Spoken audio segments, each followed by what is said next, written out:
Salam sejahtera, terima kasih karena bersama dengan saya di Nazilin Unity Channel. Sengketa dalaman dalam Perikatan Nasional kini membarah. Ini apabila ada suara berebut kuasa mau jadi Perdana Menteri. Ada netizen kata, kenapa dengan Perikatan Nasional sekarang nih? Adakah mereka sudah mula nak berebut kuasa? Dulu waktu membentuk kerajaan Perikatan Nasional, kata tak ada masalah, kata netizen. Tapi sekarang ini belum lagi pilihan raya, ada 3 tahun lagi pilihan raya, dah mula ada sengketa sama-sama mereka. Sengketanya melibatkan pula satu jawatan, yaitu Perdana Menteri. Apabila ini berlaku, ramai netizen kata, macam manalah nak menjadi kerajaan kalau baru memilih siapa Perdana Menteri pun sudah menjadi masalah besar. Sekurang-kurangnya Pakatan Harapan Barisan Nasional UMNO setakat ini belum ada lagi kes, belum ada lagi cerita nak jatuhkan orang, nak jadi Perdana Menteri dan sebagainya. Atau sekurang-kurangnya Pakatan Harapan ketika memilih calon Perdana Menteri tidaklah bergaduh sesama sendiri antara DAP, Amanah maupun PKR. Tapi lihat sekarang ini baru saja gabungan Perikatan Nasional ini ditubuh, belum sampai pun 10 tahun. Boleh kata masih kanak-kanak lah kan, masih merangkak lagi. Dah mula ada sengketa dalaman, yaitu membabitkan siapa jadi Perdana Menteri. Dan apabila beberapa pemimpin daripada Parti Bersatu menyatakan bahwa calon tunggal Perdana Menteri Perikatan Nasional Muhyiddin Yassin, pas pula rasa terluka. Lukanya pula bukan calang-calang, alang-alang dalamnya sehingga Mursidul Ampas sendiri berbicara, yaitu Hasim Jasin. Mursidul Ampas ini bukan orang biasa, dia orang yang berpengaruh. Dia lebih kurang pengaruhnya seperti Hadiawang. Apabila Mursidul Am sendiri bersuara menyatakan bahwa pas mungkin perlu mengetuai PN, ini pula melukakan Muhyiddin. Lukanya pula bukan calang-calang, lukanya terlalu dalam, jahitannya sehingga beribu-ribu jahitan. Manakan tidak, Hasim Jasin, Mursidul Ampas itu secara terang-terangan menyatakan bahwa Bersatu harus mengambil iktibar dan muhasabah kerana mereka sebenarnya dalam masalah tertinggal berbanding PAS, tertinggal di dalam kemasyarakatan, bilangan ahli parlimen, dan juga tindakan-tindakan di parlimen, kata beliau. Lebih teruk lagi, Hasim Jasin pun mencungkil luka dalaman yang ada pada Muhyiddin Yassin. Apabila dia kata ramai pemimpin Bersatu yang masuk dalam klaster mahkamah. Siapa lagi kalau bukan Muhyiddin Yassin, Wan Saiful Wanjan, macam-macam lagi lah. Jadi dengan ini, ini betul-betul menyakitkan hati Muhyiddin dan juga geng Bersatu lah. Tapi ini sebabnya PAS tak layak menjadi Perdana Menteri. PAS usah mimpi jadi calon Perdana Menteri, kata Zaid Ibrahim, bekas Menteri Undang-Undang Malaysia. PAS tidak usahlah menanam angan-angan berebut jawatan Perdana Menteri. Sekiranya PN menang dalam pilihan raya umum yang akan datang, itu kata Zaid Ibrahim. Bekas Menteri Undang-Undang itu berkata, negara sebenarnya memerlukan seorang pemimpin yang berani berjihad melawan rasuah, tetapi beliau tidak yakin PAS mampu melakukan tersebut. Karena kata beliau, PAS ini hanya akan mengejar sasaran yang mudah, seperti kedai vodi, pusat urut, kedai arak, dan kedai babi Cina, serta panggung wayang yang tidak memasang lampu. Itu kenyataan Zaid Ibrahim. Zaid juga berkata, walaupun terdapat ramai pemimpin PAS yang berkelayakan untuk menjadi Perdana Menteri, mereka tidak sesuai atau tidak mempunyai peluang untuk menang. PAS parti yang hanya menarik sokongan orang Melayu di utara, seperti Perak, Kedah, Kelantan, dan Terengganu. Mereka tidak mendapat sokongan di tempat lain. Jadi, tidak berfaedah bagi PAS untuk bermimpi menjadi Perdana Menteri. Tiada faedah untuk mereka bermimpi, kata Zaid Ibrahim. Melainkan, sudah tentu PAS bersedia untuk mengambil tindakan keras terhadap penjawat awam yang rasuah, tanpa mengira siapa atau parti mana yang berkuasa. Zaid berkata tiada pemimpin semasa yang bersedia menentang kartel-kartel.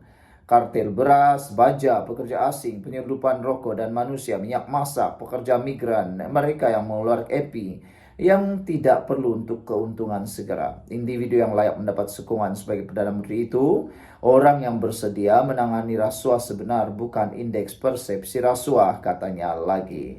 Untuk itu kita perlu menangani penjawat awam yang rasuah. Di negara kita telah menghantar Perdana Menteri dan ahli politik atasan ke penjara, tetapi adakah kita melakukan perkara yang sama kepada penjawat awam yang tertinggi? Tidak. Kita memindahkan mereka ke jabatan lain, kata beliau lagi. Tanpa berselindung, Zaid juga berkata Malaysia terlalu banyak sida-sida politik yang menghalang pembasian rasuah. Jika ada jihad terhadap halwat, tetapi kita ada jihad terhadap halwat, tetapi tidak terhadap pentadbir yang rasuah, katanya lagi. Dia juga menafikan PAS menamakan pengurus CPN Muhyiddin Yassin untuk menjadi calon Perdana Menteri.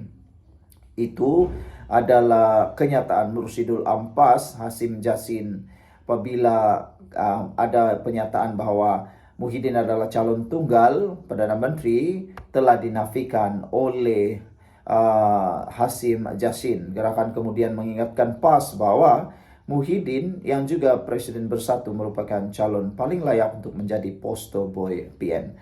Sekian dulu untuk kali ini, jangan lupa tinggalkan komen Anda.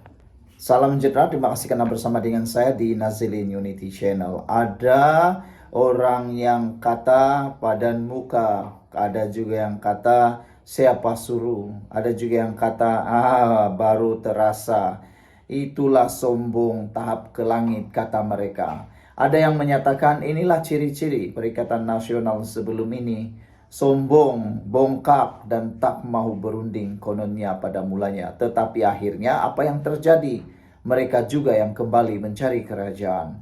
Ini kita berbicara tentang soal budget atau peruntukan parlimen. Apa yang menyebabkan Perikatan Nasional mau merunding semula MOU? Wah, sebelum ini begitu sombong dan bongkaknya mereka menyatakan mereka tidak mau menandatangani MOU tersebut. Begitu sombong juga menyatakan bahwa tidak mau. Tidak mau menandatangani lah kan, orang menolak. Bahkan Fadila Yusuf mengatakan bahwa pintu telah tertutup. Ramai netizen setuju apabila pintu ditutup setutup-tutupnya, jangan bagi peluang lagi. Tapi ada juga yang kata, tak apalah, kalau orang dah bertaubat, orang dah mula sedar, dan hilang kesombongan itu, terima aja lah. Terkini ada suara mengatakan, ada laporan bahwa desakan wakil rakyat tiada budget melembutkan hati PN untuk runding semula MOU. Aduh, ada juga netizen kata, tak payahlah runding lagi, dah diberi peluang 1-2 kali. Kenapa masih lagi nak runding, kata mereka. Ramai penyokong Perikatan Pembangkang juga tidak setuju, tapi lebih ramai Perikatan penyokong PH dan Kerajaan Perpaduan Madani menyatakan bahwa jangan lagi terima rundingan itu. Kalau dah tutup rundingan itu, buat apa nak runding lagi, kata mereka. Bikin sakit hati saja, kata mereka. Namun ada juga yang mengatakan bahwa ini akan memerangkap PN sendiri. Karena dengan rundingan itu kerajaan boleh menambah klausa yang baru, supaya ada klausa yang baru karena kali ini bukan lagi rundingan tetapi sudah mula masuk rayuan, kes rayuan. Desakan wakil rakyat tiada budget melembutkan hati PN runding semula. Mazlan Ali dari Universiti Teknologi Malaysia berkata peruntukan menjadi isu kepada ahli parlimen pembangkang untuk memberikan perkhidmatan di kawasan mereka. Desakan ahli parlimen mungkin menyebabkan Perikatan Nasional PN lembut hati sedia kembali ke meja rundingan dengan kerajaan untuk membincangkan memorandum persefahaman MOU peruntukan pembangkang, kata penganalisis. Mazlan Ali dari Universiti Teknologi Malaysia berkata, tekanan sudah pasti ada kerana ahli parlimen pembangkang tidak mempunyai peruntukan untuk memberikan perkhidmatan kepada rakyat di kawasan mereka. Apabila tidak ada budget, jadi ini menjadi satu isu. Mereka adalah individu yang bertanggung jawab terhadap rakyat di kawasan. Jadi mungkin wakil rakyat sebelum ini di kawasan tersebut telah memberi budget dan bantuan kepada pengundi mereka. Tetapi bila PN menguasai parlimen itu, tak ada budget, Jadi sudah pasti ada tekanan kepada wakil rakyat sedia ada, katanya kepada FMT. Kemarin Sinar Harian melaporkan Ketua Pembangkang Hamzah Zainuddin berkata, PN sedia kembali ke meja rundingan bagi membincangkan MOU peruntukan kepada ahli parlimennya.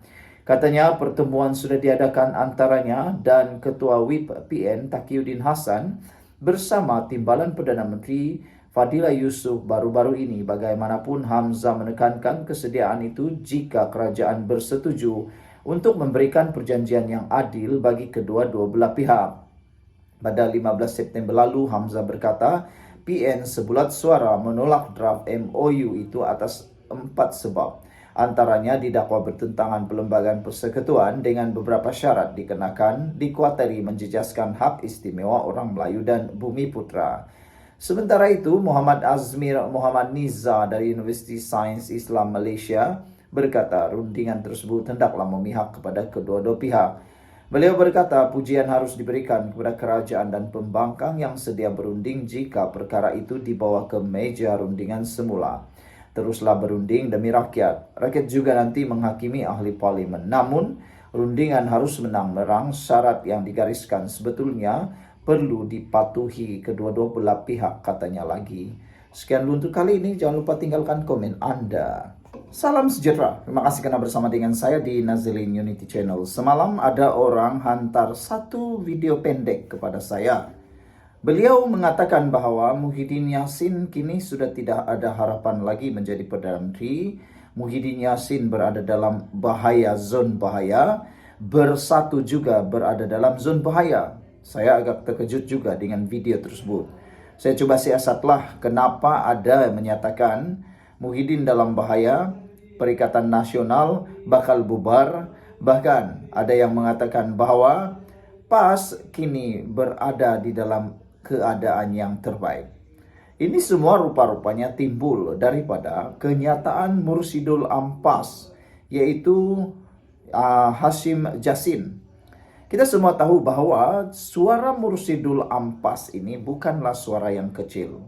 Suara Mursidul Ampas ini adalah suara yang antara terbesar. Sangat berpengaruh, kadang-kadang nomor 2 pengaruhnya lebih besar daripada Hadiah Wang. Apabila Mursidul Ampas menyatakan, menyuarakan, memberitahu sendiri tentang pendirian PAS, ini menunjukkan satu perkara yang buruk bakal berlaku. Dan silap-silap hari bulan ini menunjukkan ketidakpuasan PAS terhadap Perikatan Nasional, khususnya Parti Bersatu. Ada yang kata Bersatu sudah hilang kekuatan, sudah hilang semangat. Apabila mereka kata Muhyiddin perlu letak jawatan. Namun yang lebih mengejutkan kita, kenyataan Mursidul Ampas ini. Beliau kata lebih layak, PAS lebih layak ketua IPN berbanding Bersatu. Kini PAS mula bersuara, mula berani bersuara. Siapa yang bakal berani menentang PAS? Kalau PAS ditentang silap hari bulan, Bersatu akan putih mata. Apabila Mursidul Ampas ini mengatakan bahwa mereka lebih layak memimpin Perikatan Nasional berbanding Bersatu yang kini ramai pemimpinnya berdepan kes mahkamah.